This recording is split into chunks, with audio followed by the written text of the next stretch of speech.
اعوذ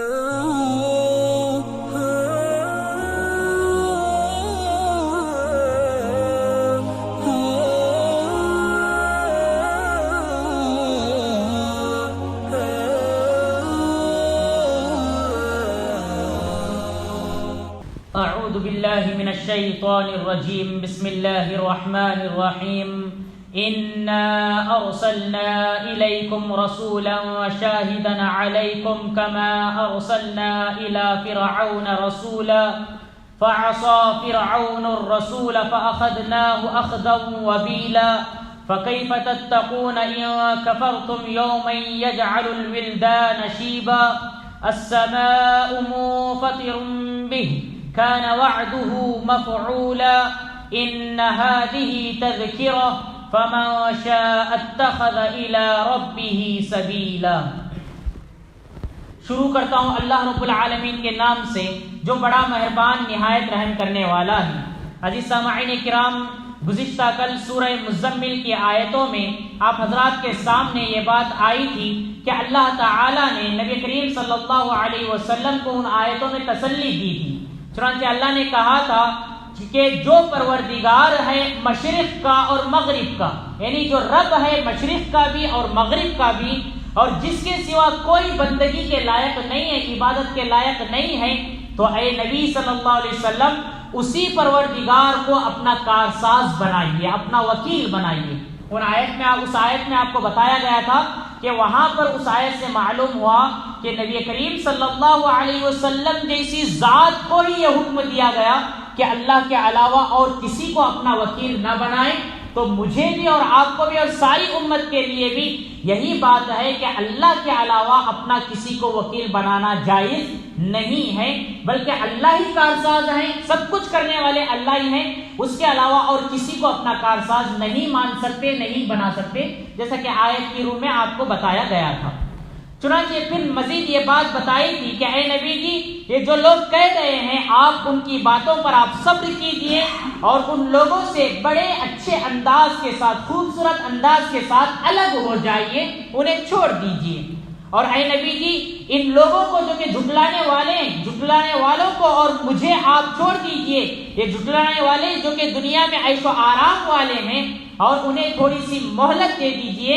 یقیناً ہمارے پاس ان کے لیے بیڑیاں ہیں اور نیز دہکتی ہوئی آگ ہے، اور ایسا پھل ہے جو کہ ان کے حلق میں اٹک جائے گا، اور دردناک عذاب ان کے لیے ہے۔ اور یہ کب ہوگا؟ یہ اس دن ہوگا جس دن زمین اور پہاڑ تھر تھرا جائیں گے، کانپ جائیں گے، ریزہ ریزہ ہو جائیں گے، اور پہاڑ یہ ریت کے ٹیلے کی طرح جو کہ سڑکنے والے ہوگا، کھسکنے والے ریت کے ٹیلے کی طرح پہاڑ ہو جائے گا۔ یہ آیتوں میں آپ حضرات کے سامنے ایک مکمل باتیں آ چکی ہیں۔ آگے اللہ رب العالمین ان کافروں کو، مشرکوں کو یہ نبی کی مثال دیتے ہوئے اللہ رب العالمین نے آگے کی آیتوں میں سمجھایا ہے۔ چنانچہ اللہ رب العالمین کا بیان ہے، اللہ کا فرمان ہے، اِنَّا أَرْسَلْنَا إِلَيْكُمْ رَسُولًا شَاهِدًا عَلَيْكُمْ، یقیناً ہم نے تمہارے پاس ایک رسول کو بھیجا ہے جو تم پر گواہی دے گا، یعنی ایک رسول کو ہم نے تمہارے پاس بھیجا ہے جو رسول تم پر گواہی دے گا۔ کما ارسلنا الی فرعون رسولا، جیسا کہ ہم نے فرعون کے پاس ایک رسول کو بھیجا تھا۔ چنانچہ اس آیت میں 2 مرتبہ رسول کا لفظ آیا ہے۔ پہلا جو الیکم رسولا کہا ہے اللہ تعالی نے، اس سے مراد نبی اکرم صلی اللہ علیہ وسلم کی ذات ہے، یعنی پیغمبر محمد صلی اللہ علیہ وسلم یہاں پر رسول سے مراد ہیں۔ اور آخر میں الی فرعون رسولا جو کہا ہے، تو فرعون کے بعد جس نبی کو بھیجا گیا تھا یعنی حضرت موسیٰ علیہ السلام یہاں پر مراد ہیں۔ چنانچہ اس آیت میں یہ بتایا گیا کہ اے کافروں، تمہارے پاس ہم نے ایک رسول کو بھیجا ہے جو کہ تم پر گواہی دے گا۔ معلوم ہوا کہ کل قیامت کے روز رسول اکرم، چاہے جتنے بھی انبیاء آئے ہیں دنیا میں، سارے رسول اپنی اپنی امت کے لوگوں کے بارے میں گواہی دیں گے۔ مطلب یہ ہے آیت کا کہ تم دنیا میں جھٹلا رہے ہو تو یہ رسول تمہیں آگاہ کر رہے ہیں، تمہیں بتا رہے ہیں، لیکن بات نہیں مان رہے ہو۔ کل آخرت والا جو دن ہوگا، جو کہ حساب و کتاب والا دن ہوگا، اس دن یہ رسول تم پر گواہی دیں گے اور کہیں گے کہ ہم نے ان تک بات پہنچائی تھی۔ ہم نے منع کیا تھا، ہم نے اللہ کے پیغامات کو انہیں سنایا تھا، اس طرح سے رسول کیا کریں گے؟ گواہی دیں گے۔ چنانچہ اللہ نے وہی کہا، ہم نے تمہارے پاس ایک رسول کو بھیجا ہے، شاہدنا علیکم، جو کہ تم پر گواہی دے گا، کما ارسلنا الی فرعون رسولا، پھر اللہ ان کے لیے مثال دے رہا ہے ویسے ہی جیسا کہ ہم نے فرعون کے پاس رسول کو بھیجا تھا۔ فرعون بھی سرکش بن گیا تھا، وہ بھی گنہگار بن گیا تھا، وہ بھی ضدی بن گیا تھا، متکبر بن گیا تھا، اور انا ربکم الاعلی، میں تمہارا سب سے بڑا رب ہوں، یہ کہنے پر اتر آیا تھا۔ تو اللہ نے اس کی ہدایت کے لیے بھی اس کے پاس ایک رسول کو بھیجا، ویسے ہی جیسا کہ ہم نے تمہارے پاس ایک رسول کو بھیجا ہے۔ آگے اللہ کہتے ہیں فَعَصَى فِرْعَوْنَ الرَّسُولَ فَأَخَذْنَاهُ أَخْذًا وَبِيلًا، تو فرعون نے اس رسول کی نافرمانی کی۔ فَعَصَى فِرْعَوْنُ الرَّسُولَ، فرعون نے اس رسول کی نافرمانی کی۔ حضرت موسیٰ علیہ السلام کی بات کو نہیں مانا، وہ ایمان لے کر نہیں آیا، بلکہ حضرت موسیٰ علیہ السلام کو قتل کرنے کی سازشیں کرنے لگا، بنی اسرائیل کو مارنے کے در پہ ہو گیا، اور اللہ رب العالمین نے اسے گمراہی کر دیا۔ چنانچہ یہاں پر اللہ نے کہا فَعَصَى فِرْعَوْنُ الرَّسُولَ، فرعون نے رسول کی، اس رسول کی نافرمانی کی، تو کیا ہوا؟ فَأَخَذْنَاهُ أَخْذًا وَبِيلًا، تو ہم نے اس کو وبال کے طور پر سخت پکڑ کی، یعنی ہم نے ایک ایسی پکڑ اس کی جس میں اس کے لیے وبال ہی وبال تھا، یعنی اللہ نے ایسی پکڑ فرعون کی جس کا تکبر پورا زمین بوس ہو گیا، زمین کے اندر، اس کے خاک کے اندر اس کا تکبر مٹ گیا، اس کی بادشاہت، اس کی سلطنت، اس کی حکومت چند لمحوں میں اللہ رب العالمین نے برباد کر دیا، ختم کر دیا۔ اسی لیے اللہ کہتا ہے فَأَخَذْنَاهُ أَخْذًا وَبِيلًا، تو ہم نے اس کو ایک وبال کے طور پر سخت پکڑنا، اس کی پکڑ کی، یعنی اللہ رب العالمین نے فرعون کو بہت سخت پکڑا۔ عزیزان محترم، اس آیت میں فرعون کی اور حضرت موسیٰ علیہ السلام کی بات کہہ کر کے اللہ رب العالمین کافروں کو سمجھا رہا ہے، کیوں میرے رسول کو تکلیف دے رہے ہو، کیوں انہیں پریشان کر رہے ہو، کیوں انہیں الٹے سیدھے الفاظ کہہ رہے ہو، کیوں ان کا دل درد کر رہے ہو؟ کیا تم نے نہیں دیکھا کہ تم سے پہلے فرعون کو ہم نے برباد کیا، جس نے رسول کی نافرمانی کی، اور تم بھی وہی کر رہے ہو، اور اگر تم ایسا میرے رسول کی نافرمانی کرو گے تو سوچ لو کہ ہم تمہارے ساتھ بھی ایسے ہی کرنے والے ہیں۔ اس طرح سے اللہ تبارک و تعالیٰ ان کافروں کو سمجھا رہا ہے۔ چنانچہ آگے خود اللہ پوچھتا ہے فَكَيْفَ تَتَّقُونَ إِن كَفَرْتُمْ يَوْمًا يَجْعَلُ الْوِلْدَانَ شِيبًا، اگر تم کفر کرتے رہیں تو اس دن تمہیں کون بچا پائے گا؟ فَكَيْفَ تَتَّقُونَ إِن كَفَرْتُمْ يَوْمًا، اللہ پوچھتے ہیں اگر تم نے کفر ہی کیا، کفر ہی کرتے رہے، تو تم اپنے آپ کو اس دن کیسے بچاؤ گے؟ یومن، اس دن، یجعل الولدان شیبا، جو دن لڑکوں کو، بچوں کو بوڑھا کر دے گا، ایک ایسا دن جس دن اللہ تمہیں پکڑ کرے گا، تم کیسے اپنے آپ کو بچا پاؤ گے؟ وہ دن ایسا ہوگا جو کہ بچوں کو بوڑھا کر دے گا۔ عزیزان محترم، یہاں پر مفسرین نے دو باتیں بتائی ہیں۔ پہلی بات یہ ہے کہ ایک اللہ یہاں پر مثال کے طور پر بتا رہا ہے، کہ مثال دیتے ہوئے ان کو سمجھا رہا ہے، اور بعض مفسرین کہتے ہیں، جیسا کہ علامہ قرطبی رحمۃ اللہ علیہ نے اپنی تفسیر میں لکھا ہے، کہ اس سے مراد حقیقت بھی ہو سکتا ہے کہ وہ کیا کرتے ہیں، اللہ رب العالمین بوڑھا بنا دے بچوں کو بھی، جیسا کہ بخاری شریف کی روایت ہے، نبی اکرم صلی اللہ علیہ وسلم نے ارشاد فرمایا، قیامت والے روز اللہ تعالی حضرت آدم علیہ السلام سے کہیں گے کہ اے آدم، تم اپنی اولاد میں سے لوگ جہنمیوں کو نکال لو، اپنی اولاد میں جہنم لوگوں کو نکال لو۔ تو حضرت آدم علیہ السلام پوچھیں گے پروردگارا، کس طرح سے میں انہیں نکالوں؟ تو اللہ تعالیٰ فرمائیں گے کہ اپنے لوگوں میں سے، اپنی اولاد میں سے 1000 میں سے 999 کو جہنم کے لیے نکال لو، اور ایک جنت کے لیے۔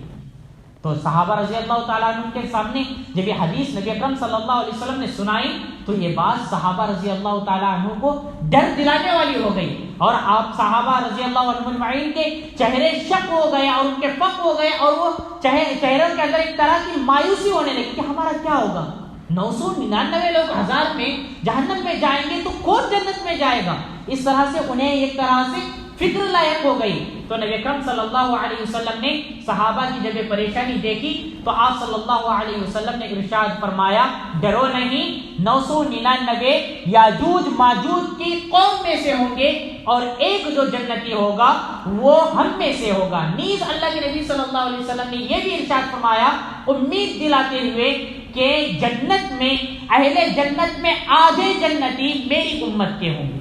اہل جنت میں آدھے جنتی میری امت میں سے ہوں گے. یہ بخاری شریف کی روایت ہے جو کہ تفسیر سورہ حج کے اندر امام بخاری رحمۃ اللہ علیہ نے اس روایت کو نقل کیا ہے. معلوم ہوا کہ اللہ کے نبی صلی اللہ علیہ وسلم نے وہاں پر فرمایا تھا نیز یہ کہ آپ صلی اللہ علیہ وسلم نے فرمایا تھا جب اللہ اس طرح سے کہے گے آدم علیہ السلام سے کہ اتنے لوگوں کو جہنم سے نکال لو, تو اس وقت لوگوں کی حالت یہ ہوگی کہ حاملہ عورت اپنے حمل کو گرا دے گی اور جو بچے ہوں گے وہ بچے بوڑھے ہو جائیں گے. چنانچہ یہ حدیث کہنے کا اس آیت کی روح میں آپ کو یہ بتانا چاہ رہا ہوں کہ آپ صلی اللہ علیہ وسلم نے بھی وہاں پر فرمایا جو کہ حدیث میں ہے کہ آپ صلی اللہ علیہ وسلم نے فرمایا کہ حاملہ عورت اپنے حمل کو یہ سنتے ہی گرا دے گی اور نیز بوڑھے ہو جائیں گے بچے بھی. مطلب یہ ہے وہ ایک دن ایسا لمبا ہوگا, اتنا لمبا ہوگا کہ انسان انتظار کرتا ہی رہ جائے گا اور بچے بوڑھے بھی ہو جائیں گے. حقیقت بھی ہو سکتا ہے میرے بھائیو, اس میں کوئی دو رائے نہیں ہے. جیسا کہ قرآن میں اللہ نے یہاں پر کہا ہے یجعل الولدان شیبا, جو کہ لڑکوں کو, جو کہ بچوں کو بوڑھا بنا دے گا وہ دن, یعنی 50,000 سال کے برابر ایک دن ہوگا وہ, تو حالت ایسی ہوگی کہ بچہ کیا ہو جائے گا, بوڑھا ہو جائے گا. جیسا کہ فکر میں انسان ہو جاتا ہے اس طرح سے اس کی حالت ہو جائے گی. اس کی طول اتنا لمبا وہ دن ہوگا جو کہ حساب والا دن ہوگا. تو اللہ یہاں پر پوچھتا ہے اس دن سے اپنے آپ کو کیسے بچاؤ گے جس دن بچہ بوڑھا ہو جائے گا, وہ دن بچوں کو بوڑھا بنا دے گا. السماء منفطر بی, اور اس دن کی دوسری صفت یہ بتا رہے ہیں اللہ تعالیٰ السماء منفطر بی, اور اس دن آسمان پھٹ جائے گا, آسمان چورا چورا ہو جائے گا, ریزہ ریزہ ہو جائے گا. اس دن تمہیں اپنے آپ کو کس طرح سے تم لوگ بچاؤ گے جس دن آسمان جیسی بڑی چیز اللہ رب العالمین اس کو کیا کر دیں گے, توڑ دیں گے, پھوڑ دیں گے, تو تم اس دن اپنا بچاؤ کیسے کر پاؤ گے. کان وعدہ مفعولا, اللہ کہتے ہیں اللہ کا وعدہ ہو کر ہی رہے گا. کان وعدہ مفعولا, اللہ رب العالمین کا وعدہ ایسا ہو کر ہی رہے گا.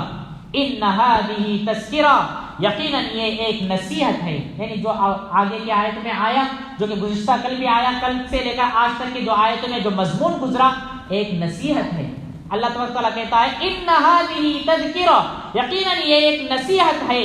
فمن شاء اتخذ الى ربه سبیلا, تو جو شخص چاہے کہ اپنے پروردگار کی طرف صحیح راستہ اختیار کرنا چاہے تو اختیار کر سکتا ہے. یعنی اللہ رب العالمین یہ مضمون کہنے کے بعد کہہ رہا ہے یہ ایک نصیحت ہے, سمجھنا ہے تو سمجھ جاؤ اور صحیح راستہ پکڑ لو. فمن شاء اتخذ الى ربه سبیلا, تو جس کو چاہے, جس کا دل ہو رہا ہو کہ اپنے پروردگار کی طرف صحیح راستہ پکڑ لے تو اس کو چاہیے کہ وہ پکڑ لے. عزیزان محترم, ان آیتوں کے اندر قیامت کا ایک جس طرح سے اس کی ہولناکی ہوگی, اس دن کوئی کسی کو نہیں بچا پائے گا. انسان کسی طرح بھی اپنا بچاؤ کر ہی نہیں کر سکے گا, بلکہ اس کے لیے ناممکن سا ہوگا کہ وہ اپنے آپ کو بچائے. اسی لیے اللہ رب العالمین نے یہاں پر انہیں سمجھایا کافروں کو کہ میرے رسول کے ساتھ ایسا نہ کرو ورنہ تمہارا بھی حشر وہی ہوگا جو کہ فرعون کے ساتھ ہوا ہے. اگر دنیا میں ایسا نہیں ہوا تو آخرت میں اس دن تمہارا حشر اس طرح سے ضرور ہو جائے گا. یہ ساری باتیں اس آیتوں میں سمجھائی گئی ہیں. اللہ سے دعا کریں کہ اللہ تعالیٰ مجھے اور آپ کو ان ساری آیتوں کو اچھی طرح سے سمجھ کر کے اس پر عمل کرنے کی توفیق عطا فرمائے. بقیہ انشاءاللہ آئندہ کل ہوگا.